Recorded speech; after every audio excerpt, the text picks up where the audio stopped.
जालिम सौतेला बाप बेटियों पर कहर की कहानी।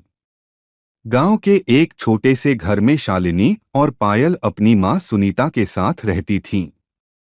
उनका जीवन खुशहाल था जब तक उनके पिता जीवित थे।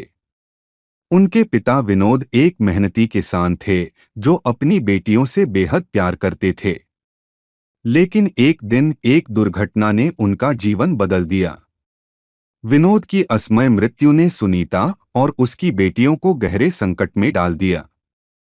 सुनीता ने अपनी बेटियों को पालने के लिए बहुत मेहनत की, लेकिन समाज और परिवार के दबाव के कारण उसने कुछ साल बाद अपने गांव के ही एक व्यक्ति रमेश से शादी कर ली।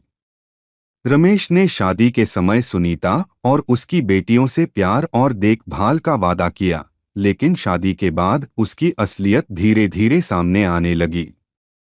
सौतेले बाप का असली चेहरा। शादी के शुरुआती दिनों में रमेश ने शालिनी और पायल के साथ ठीक व्यवहार किया। वह उन्हें बाहर घुमाने ले जाता और उनका ध्यान रखने का दिखावा करता। लेकिन कुछ ही महीनों में रमेश का असली चेहरा सामने आ गया। रमेश को शालिनी और पायल की मौजूदगी से चिढ़ होने लगी। उसे लगता था कि ये लड़कियां उसके और सुनीता के बीच दीवार बन रही हैं।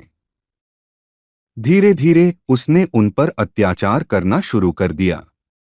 रमेश छोटी छोटी बातों पर दोनों बहनों को डांटता, गालियां देता और मारता। वह उन्हें घर के सारे काम करवाता और अगर कोई गलती हो जाती तो उनके साथ बुरा व्यवहार करता। मां की मजबूरी।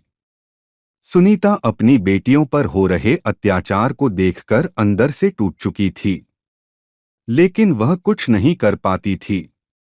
रमेश हर बार उसे धमकी देता कि अगर उसने अपनी बेटियों का पक्ष लिया तो वह उसे और उसकी बेटियों को घर से बाहर निकाल देगा। सुनीता ने कई बार रमेश से शांति से बात करने की कोशिश की, लेकिन रमेश ने उसे यह कहकर चुप करा दिया, तुम्हारी बेटियां मेरी जिम्मेदारी नहीं हैं। अगर इन्हें यहां रहना है तो मेरी शर्तों पर रहना होगा। बेटियों का संघर्ष। शालिनी और पायल के लिए जीवन अब एक संघर्ष बन गया था। स्कूल जाने की उम्र में वे घर के कामों और खेतों में मजदूरी करने के लिए मजबूर थीं। रमेश उन्हें पढ़ाई करने से रोकता था और कहता था, लड़कियों को पढ़ाई की क्या जरूरत, तुम्हारा काम तो बस घर संभालना है। दोनों बहनें सुबह से रात तक काम करतीं, लेकिन रमेश को कभी संतोष नहीं होता। वह अक्सर उन्हें खाना भी नहीं देता और छोटी छोटी बातों पर मारता। गांव वालों की चुप्पी। गांव के लोग रमेश के अत्याचार को जानते थे, लेकिन कोई भी उसकी खिलाफत करने की हिम्मत नहीं करता था। रमेश एक झगड़ालू और दबंग स्वभाव का व्यक्ति था। अगर कोई उसे टोकता तो वह उनसे लड़ाई करता और उन्हें बदनाम करने की धमकी देता। हालांकि कुछ गांव वालों को शालिनी और पायल की हालत देखकर दया आती थी।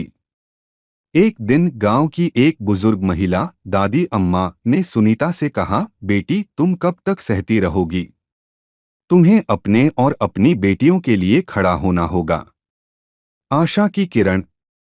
शालिनी और पायल के लिए एक उम्मीद तब जगी जब उनके स्कूल के शिक्षक मोहन सर ने उनकी हालत पर ध्यान दिया। एक दिन उन्होंने दोनों बहनों को स्कूल में उदास और थका हुआ देखा। उन्होंने उनसे उनकी परेशानी के बारे में पूछा। पहले तो शालिनी और पायल डर गईं, लेकिन मोहन सर के बार बार पूछने पर उन्होंने अपनी पूरी कहानी सुनाई। मोहन सर की पहल। मोहन सर ने इस मामले को गांव की पंचायत में उठाने का फैसला किया।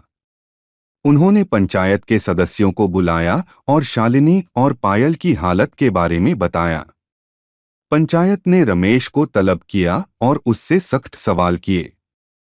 रमेश ने पहले तो अपनी गलती मानने से इनकार किया, लेकिन जब शालिनी और पायल ने हिम्मत दिखाकर पंचायत के सामने अपनी कहानी बताई तो रमेश का झूठ सामने आ गया। पंचायत का फैसला। पंचायत ने रमेश को चेतावनी दी कि अगर उसने दोबारा शालिनी और पायल के साथ बुरा व्यवहार किया तो उसे गांव से बाहर निकाल दिया जाएगा। साथ ही पंचायत ने सुनीता को यह भरोसा दिलाया कि अगर वह रमेश के खिलाफ खड़ी होती है तो पूरा गांव उसके साथ होगा। मां और बेटियों की हिम्मत। पंचायत की बैठक के बाद सुनीता ने पहली बार रमेश का सामना किया। उसने कहा, अब मैं और मेरी बेटियां तुम्हारे अत्याचार नहीं सहेंगी। अगर तुमने हमें तंग करना बंद नहीं किया तो मैं तुम्हें छोड़ दूंगी। रमेश को समझ आ गया कि अब सुनीता और उसकी बेटियां उसके डर के आगे झुकने वाली नहीं हैं। संघर्ष से सफलता तक। शालिनी और पायल ने अपनी पढ़ाई पूरी करने के लिए कड़ी मेहनत की। मोहन सर ने उनकी मदद की और उन्हें स्कॉलरशिप दिलवाई।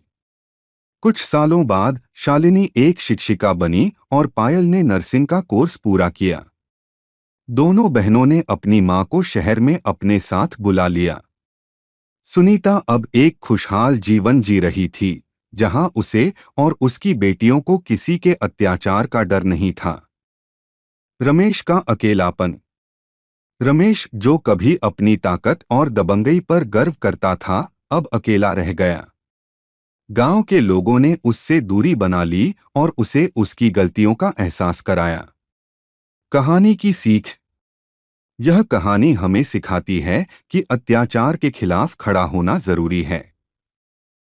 शालिनी और पायल ने अपनी हिम्मत और मेहनत से अपने जीवन को बदल दिया।